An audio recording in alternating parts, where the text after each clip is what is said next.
What is up, Art Fam? Here we go. Zentangle Day 2. To get started, we're going to jump into it. You're going to need your sketchbook. You're going to need a pencil, a black pen, or a black marker. You can have both too.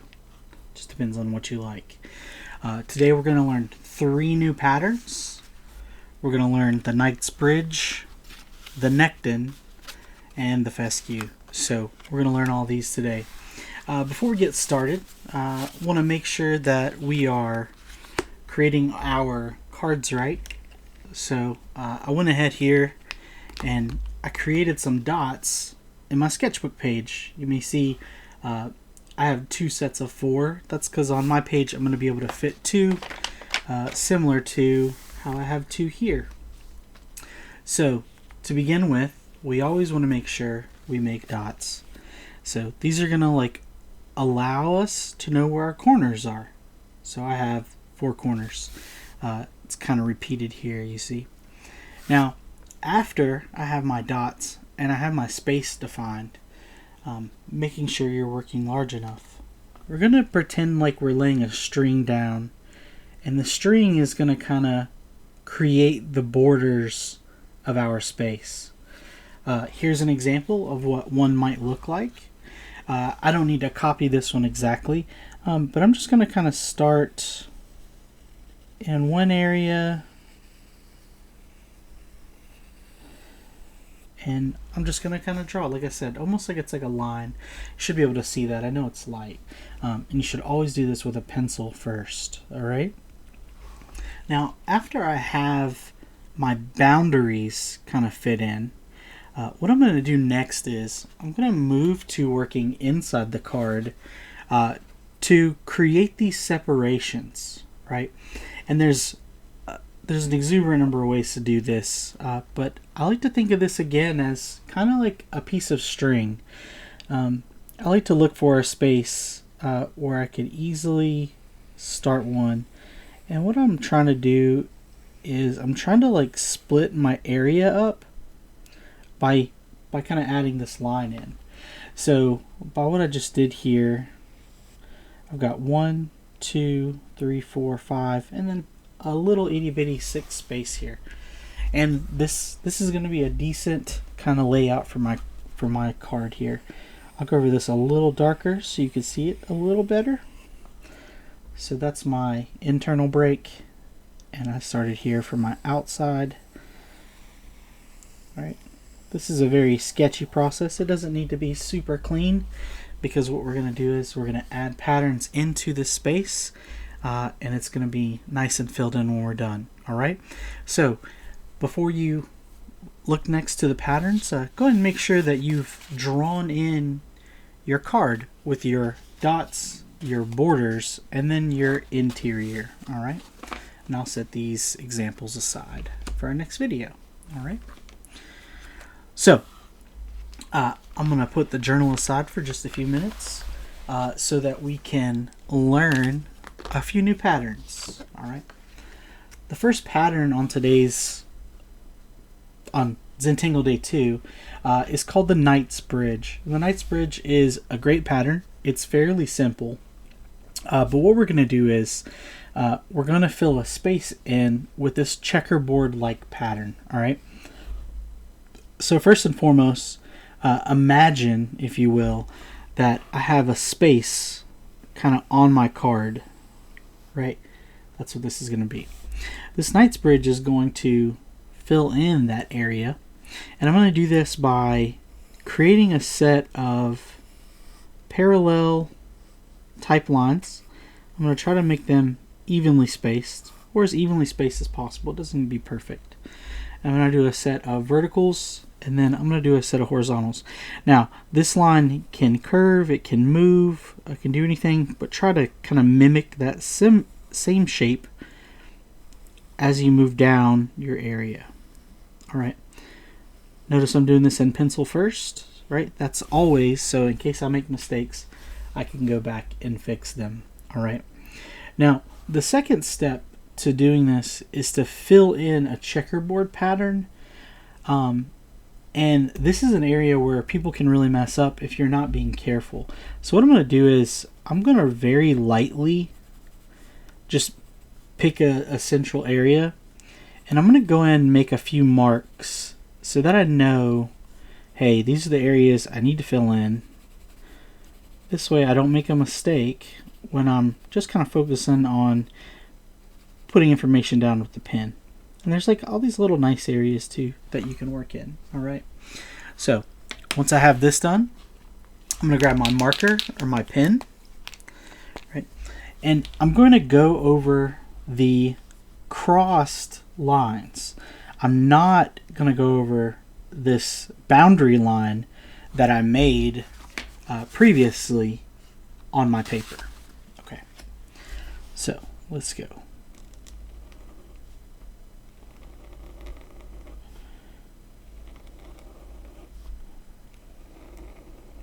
Alright, and then I have this kind of soft curve here. By the way, this is a Posca pen.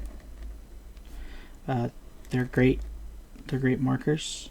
They use poster paint, which is like a tempera blend. They're very matte. That's why I like them. Alright, now where this line hit this boundary, hit this edge, I stopped. Alright, and this is gonna kind of create the outside line. It becomes almost this implied line. After this, I'm going to go and fill in my areas that are filled in. You know, and I want to make sure that I really fill these in fully all the way. Alright, so if you have a Sharpie or a marker like that, you know, this is a good time to go pull something like that out.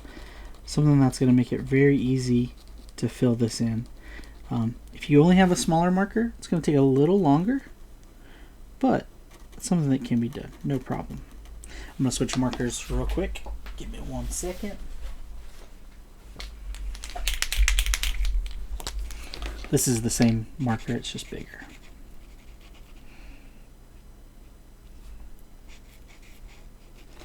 So I'm just going right over my pencil because I'm using black, so the pencil's going to kind of disappear in it. Now, I want you to notice right here, I have that outside line, that boundary line. I'm going to make sure I try to mimic it with my marker. See that?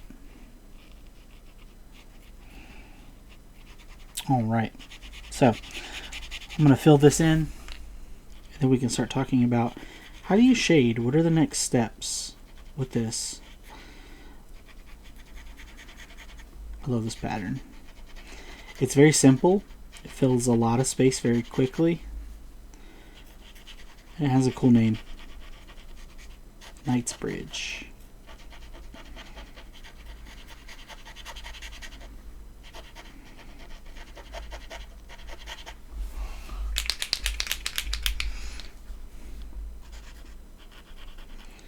Now, if you make your checkers bigger or smaller, it definitely can change the way that your card looks. And the more time you spend kind of filling it in, making it look good, the cleaner. Oh, I just goofed up right there. That's okay. I got a little marker smear there.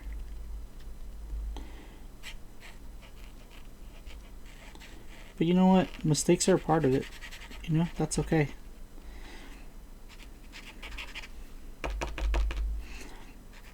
I think my marker is about to die. It happens. It's these like weird like cycles of like all my markers and pens die at the same time. I don't know if that ever happens to you. Just ran out of like 4 pens today already. What's up with that?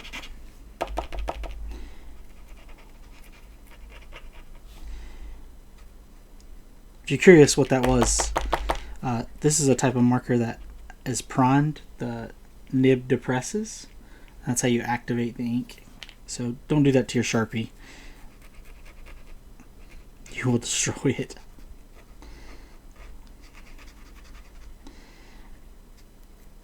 Alright, so there's that area filled in. Alright, now the next step when it comes to the Knight's Bridge is to shade in, right? I did a little example here with a kind of a value here. And what I'm going to do is I'm going to take my pencil and I'm going to go around the outside edge a little bit with my pencil.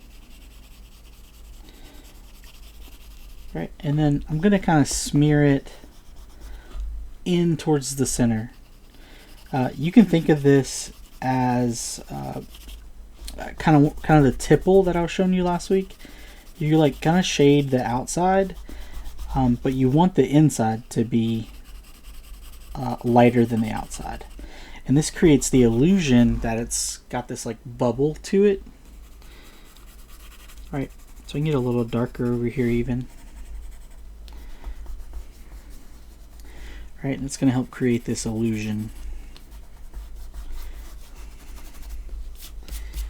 Right, so do you kind of see that it's a little darker as it gets out here?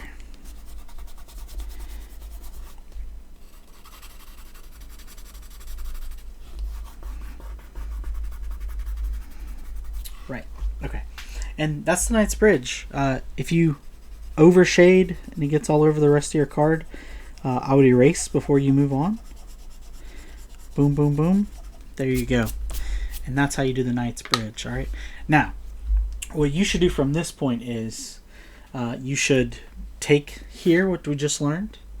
You should go back into your journal, pick an area or two, do the Knight's Bridge, and then come back to the video for the next pattern. All right. So one down. All right. Second pattern is called the Nekton, and the Nekton is a pretty interesting pattern. I recommend you do this in pencil first, as always, but the Nekton is made up of 4 different types of lines, and we're gonna do 4 lines like this: 1, 2, 3, 4. Okay, and we have vertical, horizontal, diagonal right, and diagonal left. Okay, and you need to pretend like these things fit into like a grid, if you will. So every little 4-line stroke has its own little space that it exists in. All right, so to do this, what you're going to do is I always start with my verticals, and I'll pick a space, and I'll just kind of randomly place some of those around. So if I have an area here that I'm trying to fill, I'll go like 1, 2, 3, 4, right? Trying to think of this as a grid, right? I can start like that, and then what I'm going to do is I'm going to start adding another one of these lines to this. So 1, 2, 3, 4, right? And then here, because I don't want any of the same ones touching, I'm going to go with one of my diagonal sets, and for here, I might do another horizontal set, right? And then for this one, I might do this kind of diagonal. And I'm going to keep filling this area with these types of lines until I get it all filled in. It's pretty cool when it's done. It almost looks like it's tribal a little bit.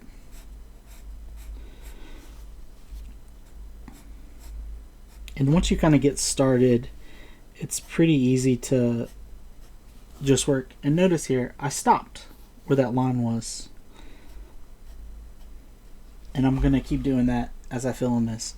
I always do this with pencil first because it's very easy to mess this up.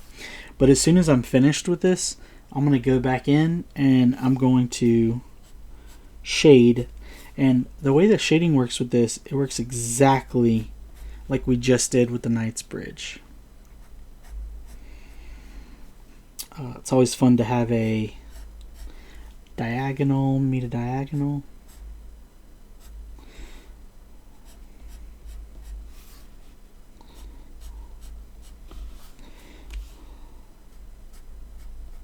Right, same thing, kind of stopping there.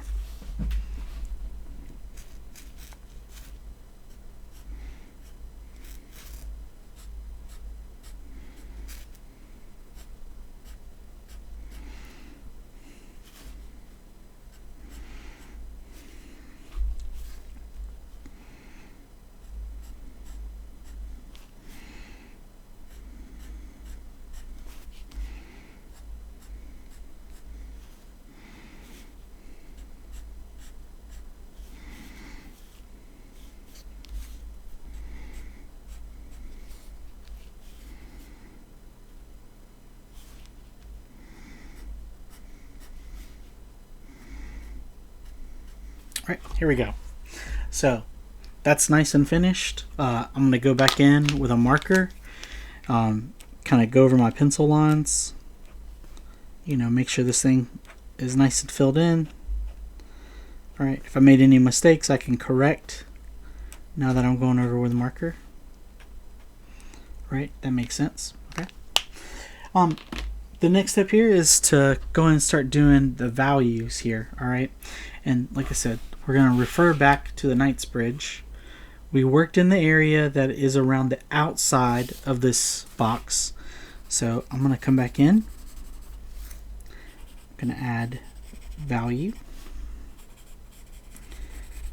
Right, and then I'm going to start to shade up. All right, now, of course, you will have gone over all of these with marker. Let me do a little more real quick. I worry I'm going to confuse some of you.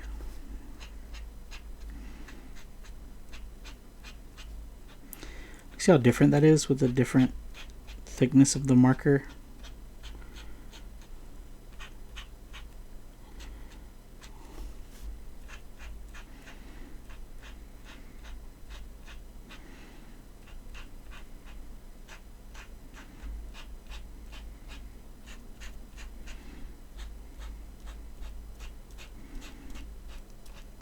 Notice this doesn't have to be perfect, like the texture this creates is kind of what's important.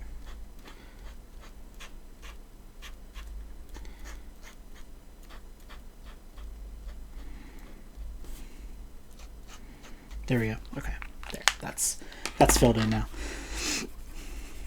All right, so I'm gonna go around the outside edge, add some graphite. Start to kind of smear it up.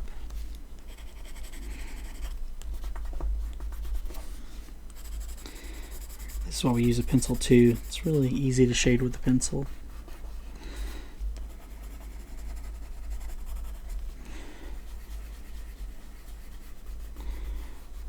Right, kind of see how it's doing here. Get a little darker on the edge. Right, keep adding value. And if I worry I smear too much on the inside, you can always come in and erase just a little bit. Right, I don't feel that way with this, but if you ever do,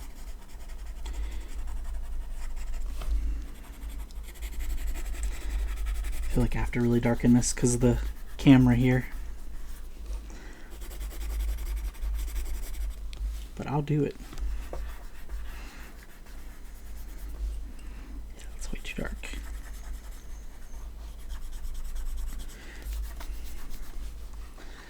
Alright, so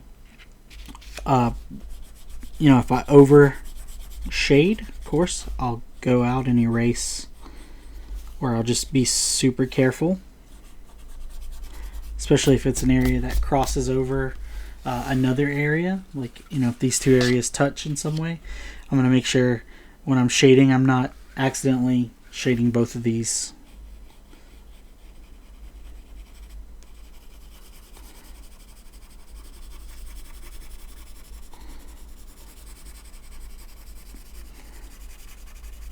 So leaving this center area white kind of creates this illusion that it's a bubble, right? Because it's like a highlights hitting here, and then it gets darker as it gets closer to the edge. Hopefully that makes sense. Alright. That is number 2. Second pattern today. Now, what I recommend is you stop the video, go on into your sketchbook, pick an area or two. Go and fill this pattern into that space. Pick an area like this, kind of do the Nekton pattern, and then come back here for the third pattern for today. Alright? Alright.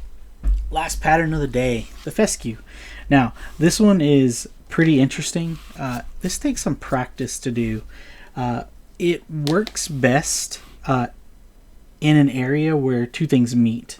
So, for example, I say two things meet. If I was looking back here at this card, like this would be a good corner, and a Fescu could fill the space, or this one even. If I look in my sketchbook right now, it could fit in an area on the outside. It could fit in here. Any area where there's like a little like V nook, this tends to work better in. And if you don't have an area like that, then that's fine. Just pick at the bottom of a curve. All right. So this pattern is a plant-like pattern. They look like little ivy vines, and they're not super difficult to draw. I'm going to pretend like I have an area here that makes a V shape, just to help you see what this looks like. All right. What I'm going to do first is I'm going to start by creating a few that have these little teardrop shapes that are all pretty much on the same plane. And I might start with a curved one, right? And then draw that little teardrop. I might come over here, make a straight one, and then make that little teardrop. Right? Might come over, might make one go the other way. Right? As long as it has this little teardrop shape, right? I've done that the correct way. I'm going to go over this first one with a marker, because we're going to do a couple of layers of these. So as I do them in pencil, I'm going to go ahead and use a marker to go over them. Okay. Now, the second layer, we're going to create ones that really interact with the first layer here. All right, and actually, the second layer is kind of the last layer. So I might have one cross over, wrap around. I might have one do the same thing over here that points up. Let's see here. I can do ones that are smaller, that fill like kind of middle spaces. And that's kind of the goal here, is we want to fill the area and make it look like it's complete, like, plants are growing here. And we're just going to kind of twist and move and make. Yeah, all right. So now that I have that one done, I'll come back in with my marker. Boom.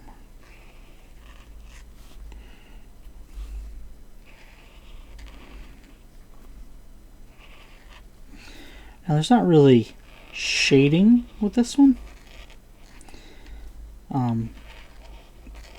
There's a couple of cool things you can do with it if you're interested. You can do layers that go from lighter to darker. I'll show you an example of that in just 1 second. But that is a finished Fescu. It's just 2 steps. Again, it works better in a little V, but you could fill a whole area with these like tendrils kind of going out. All right. I recommend you, again, kind of stop the video here, move over to your journal,